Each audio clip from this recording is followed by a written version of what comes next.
আসসালামু আলাইকুম, আপনারা সবাই কেমন আছেন? আশা করি সবাই ভালো আছেন। আমাদের নতুন মাদ্রাসার ক্লাস শুরু হয়ে গেছে এক সপ্তাহ ধরে। তো আমার বড় ভাই শুনলো যে আমি মাদ্রাসায় করছি টাঙ্গাইল শহরে। ভাই শোনার পর আমাদের মাদ্রাসার ছাত্রদের জন্য টাঙ্গাইলে চমচম কিনে পাঠিয়ে দিয়েছে ছাত্রদেরকে খাওয়ার জন্য।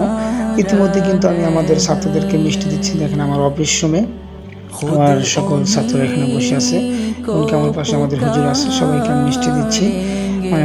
যেটা টাঙ্গাইলের চমচম বলা হয়, সবাইকে দিচ্ছি। আর আমার ছাত্রদেরকে হাসাহাসি করছি যে মিষ্টি পাই তোমরা খুশি হও। এই ছাত্রটা হাসতে চাচ্ছে না, তারপর তাকে বললাম হাসি দাও, তাও দিচ্ছে না, আবার একটা হাসি দিছে। আর এক ছাত্রকে বলছি হাসি দাও, সবাইকে বলছি হাসি খুশি মিষ্টি খাও, মিষ্টি খাইতে হলে হাসি খুশি থাকতে হয়। সবাইকে মিষ্টি বিলে দিচ্ছে। এদিকে আরেকটা ছাত্রকে যে হাত খাইতেছে তাকে দিলাম, বললাম একটা হাসি দাও, সে সুন্দর একটা হাসি দিল। এরপর যে আমাদের যে হুজুর আছে ভিডিও করতে, সে আমাকে বলছে আপনি একটা আওলা দেন। তো আমি একটা মিষ্টি খাওয়ার জন্য প্রস্তুতি নিয়ে এদিকে দেখি আমাদের হুজুর মিষ্টি খাওয়া শুরু করছে এখানে বসে। পরে আমি খাইলাম সর্বান্না পেরে। সবাই আমাদের মাদ্রাসার জন্য দোয়া করবেন ইনশাআল্লাহ।